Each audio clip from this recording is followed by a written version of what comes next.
जयमाला तक हो गई थी और कहा कि डिमांड नहीं पूरी करोगे तो फेरे नहीं होंगे। अच्छा। सबने मिलके किया था, मतलब उन्होंने कहा, लड़के ने कहा था, फिर उसके पेरेंट्स आ गए थे बीच में, कहने लगे ये तो कॉमन बात है, गाड़ी तो सब जाती है, तुम्हें भी देनी है, और कैश लाओगे तो तुम्हारे ही काम आएगा, तो कैश भी तुम्हें लाना ही है, कैश नहीं लाओगे और डिमांड नहीं पूरी करोगे तो फेरे नहीं होंगे। अच्छा, ये बात किसने कही? लड़के ने कही थी, फिर उसके बाद उसकी पूरी फैमिली भी आ गई थी। उसके लड़के क्या नाम है? अभिनेत्री। कहाँ के रहने वाले हैं? नांगलोई। तो ये आपकी जो शादी तय हुई थी किस आधार पे तय हुई थी? मैट्रिमोनियल.com से। मैट्रिमोनियल से। अच्छा अच्छा, तो इस तरीके से हुई, तब आपको पता नहीं चला इनके बारे में एक्टिविटी ये शुरुआत से? नहीं पता चला सब। तो सुनने में आया कि आप लोग सगाई भी हुई थी, उस दौरान भी कुछ दिया आप लोगों ने? हाँ, क्या दिया? वगैरह दिए थे काफी सारे। क्या क्या दिया? ज्वेलरी थी, फर्नीचर था, कपड़े थे, घर का कुछ सामान था। अब इन्होंने अचानक किस प्रकार से डिमांड की? पता नहीं, लास्ट मोमेंट पे उनकी डिमांड हुई थी, उससे पहले उनकी ऐसा कोई प्लान नहीं था। गिफ्ट मांगे थे कि सबकी फैमिली के मेंबर्स के गिफ्ट आएंगे, गिफ्ट मांगे थे, ऐसा उसकी कोई डिमांड नहीं थी। अच्छा, ये लास्ट मोमेंट पे ही प्लान है। लास्ट मोमेंट पे इन्होंने मांगा है। तो अब क्या आप मांग कर रहे हैं यहाँ थाने में बैठ करके, किन किन लोगों के खिलाफ कार्रवाई होनी चाहिए? उनकी पूरी फैमिली के खिलाफ। फैमिली में कोई पर्टिकुलर कोई नाम? फैमिली है, दोनों भाई हैं, माँ बाप हैं, और बाकी जो दोस्त वगैरह जिनके नाम भी हम नहीं जानते। तो वो लोग भी शादी में आए थे इस तरह की डिमांड करने में? चाचा ताऊ जो भी हैं, चाचा ताऊ, मौसी मौसा। कितने लोगों के नाम लिखाए आपने? नाम तो लिखे ही नहीं रहे लोग, सिर्फ नहीं, आपने बताए हैं उनके नाम? नाम नहीं पता ऐसा हमें, लेकिन हमें रिलेशन बता रहे हैं, रिलेशन बता रहे हैं, लेकिन फिर भी उनका नाम नहीं लिख रहे हैं। अननोन नाम में लिखा है लेकिन लिख ही नहीं रहे वो। अच्छा, नहीं, आपने कहा कि उन्होंने एट मोमेंट पे शादी जब बारात आ गई है तब उन्होंने पैसा डिमांड किया है, तो क्या इनकी मौसी वगैरह जिनके आप नाम ले रहे हैं, क्या वो भी यहाँ मौजूद थे?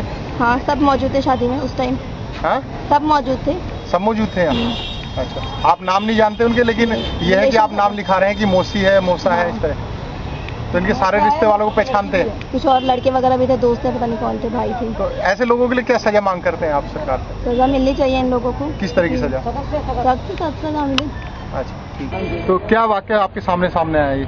हम जो भैया अभी बताए वही आए हैं, लेकिन अभी मेन बात है हमें पुलिस से इंसाफ चाहिए। वो पुलिस इंसाफ देने के लिए तैयार नहीं है। अच्छा। और हम पूरा का पूरा परिवार यहीं बैठे हैं। जब तक ये हमारे साथ इंसाफ नहीं करते हम यहाँ से नहीं जाते। जो लड़का है, दूल्हा है, वो अभी ऊपर बैठा हुआ है, उसको आराम से दामादा को जो पूछ रहे हैं, आराम से सो रहा पंखे के नीचे। उसकी मम्मी बैठी हुई है, उसके पापा बैठे हुए हैं। मौसा मौसी को यहाँ से भगा दिया गया है। अभी एक बंदा आया था उनके पास नीचे, जहाँ पे SSO साहब बैठे हुए थे। उन्होंने मुझे जवाब दिया था कि तुम क्या करोगी यहाँ आकर, तुम क्या सोचते हैं इनकी उम्र कैद हो जाएगी, मतलब फांसी पे लटका दोगी? कुछ नहीं होता लड़कियों के इस केस के अंदर, ज्यादा 2-3 दिन इसको कैद हो जाएगी, जमानत छूट जाएगा।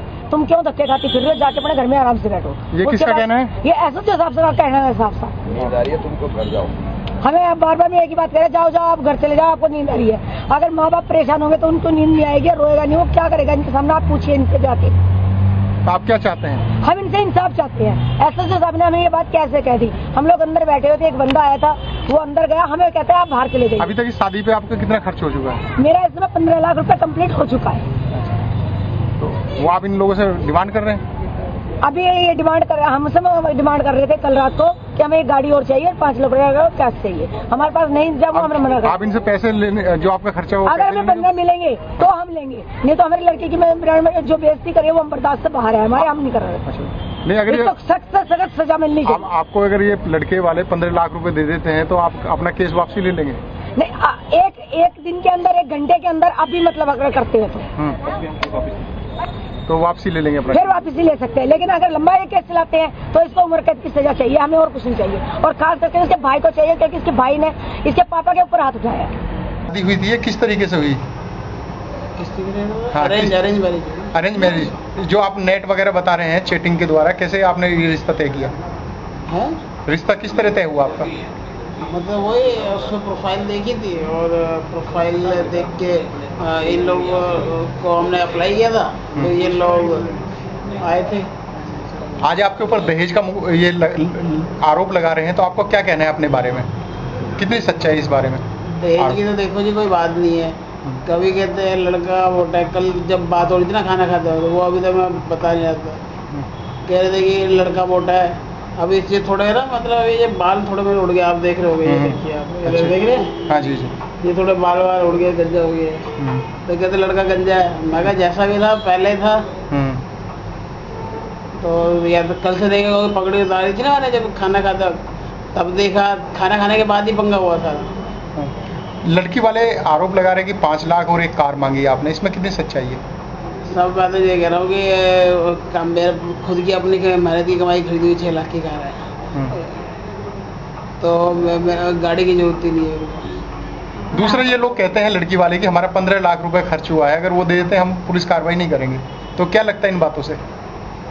ये 15 लाख का क्या मतलब है? ये उनको पूछिए तो 15 लाख कहाँ खर्च किया तो उन्होंने? इस बात के पीछे क्या नजर आ रही है बातें आपको?